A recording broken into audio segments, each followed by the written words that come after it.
Lubhang delikado ang paggamit ng boga, kaya ito'y pinagbabawal. Pero tila may matitigas pa rin ang ulo na gumagawa pa umano nito, tulad ng isinumbong ng mga kabataan sa Caloocan City. Agad dumaksyon ang inyong Kapuso Action Man!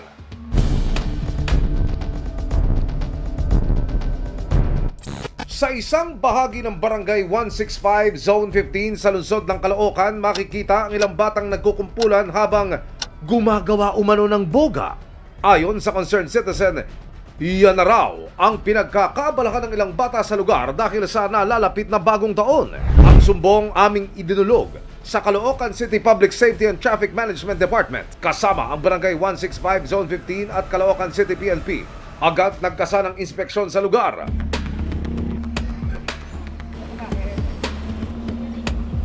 Tumambad sa lugar ang mga nakatiwangwang na materyales sa paggawa ng boga. Ito yung mga bawal talaga sa batas natin yan, yung paggagawa ng mga ganito.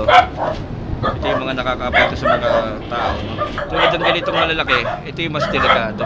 So ang ano natin, kampanya natin dito, pag-iigihan natin yung pag-iikot sa mga lugar. Alamin pa rin natin kasama ang barangay kung sino-sino pa yung mga nasa likod nito. Extra. Pagaman walang inabutang mga minor de edad na gumagawa ng boga, may napagsabihan namang magulang.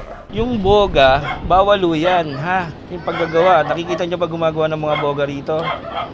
Napapansin nyo? Mga bata po kasi gumagawa niyan po eh. Mga bata lang. Walang nag-uutos sa kanila. Hindi naman po, laruan lang po nila yan. Kung nakikita nyo na may mga maling ginagawa, yan po ay bawal, ha?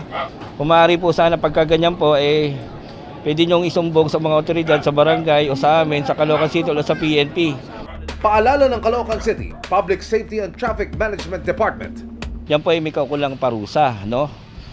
Yung paggagawa, pagbebenta ng mga ganitong klaseng pagpapasabog. Pinapayaan po natin ating mga kababayan na iwasan na po ang mga ganitong paggagawa ng mga pampasabog na illegal. Tututukan natin ang kasong ito. Para sa inyong mga sumbong, ipadala nyo lamang sa Kapuso Action Man Facebook page dahil sa anumang reklamo, pang-abuso o katiwalian, tiyak may katapat na aksyon sa inyong Kapuso Action Man.